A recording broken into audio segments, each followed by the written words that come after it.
திருப்பூரில் வடமாநில பெண் 3 வடமாநில இளைஞர்களால் கத்திமுனையில் பாலியல் வன்கொடுமை செய்யப்பட்ட சம்பவத்தில் 3 பேர் கைது செய்யப்பட்டுள்ளதை அண்மை செய்தியாக பார்த்து வருகிறோம். கூடுதல் விவரங்களை செய்தியாளர் கிருஷ்ணமூர்த்தி வழங்க கேட்கலாம். வணக்கம் கிருஷ்ணமூர்த்தி, இந்த கைது குறித்த கூடுதல் விவரங்கள்.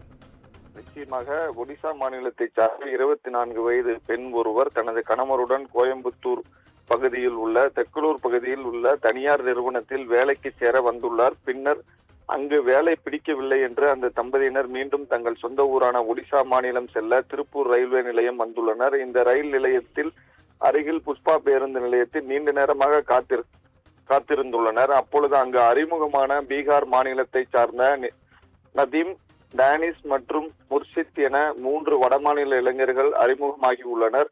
அப்பொழுது நாங்கள் வேலை பார்க்கும் நிறுவனம் அருகில்தான் உள்ளது என கூறி அந்த நிறுவனத்தில் உங்கள் 2 பேரையும் வேலைக்கு சேர்த்து விடுவதாக கூறி ஆசை வார்த்தை கூறினர். இந்த நிலையில் கணவன், மனைவி மற்றும் குழந்தைகள் தங்கள் இடம் இல்லாததை அறிந்த 3 பேரும் தம்பதி அவர்களுக்கு தங்கும் இடம் மற்றும் வசதிகள் செய்து தருவதாக லட்சுமி நகர் பகுதியில் அழைத்து சென்றுள்ளனர்.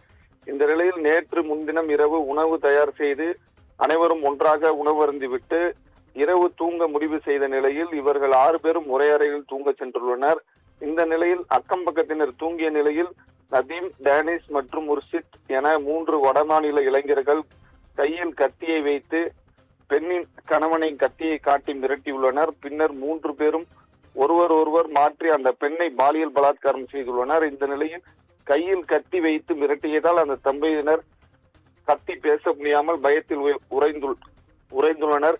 இதனைத் தொடர்ந்து அந்த பெண் 3 பலாத்காரம் செய்யப்பட்ட பின்னர் அங்கிருந்து மிரட்டிய நிலையில் வெளியே அனுப்பியுள்ளனர். வெளியே வந்த நிலையில் ஒடிசா மாநிலத்தைச் சேர்ந்த அந்த பெண் மற்றும் அவரது கணவர் குழந்தைகளோடு சேர்ந்து திருப்பூர் வடக்கு காவல் நிலையத்தில் புகார் அளித்துள்ளனர். இதனைத் தொடர்ந்து திருப்பூர் வடக்கு போலீசார் உடனே விரைந்து லட்சுமி நகர் பகுதியில் உள்ள நதீம், டேனிஸ் மற்றும் முர்ஷித் என 3 வடமாநில இளைஞர்கள் அவர்கள் தங்கியிருந்த அறையில் வைத்து வடக்கு காவல் நிலைய போலீசார் கைது செய்து தற்பொழுது சிறையில் அடைத்துள்ளனர். கற்பகம். விவரங்களுக்கு நன்றி கிருஷ்ணமூர்த்தி.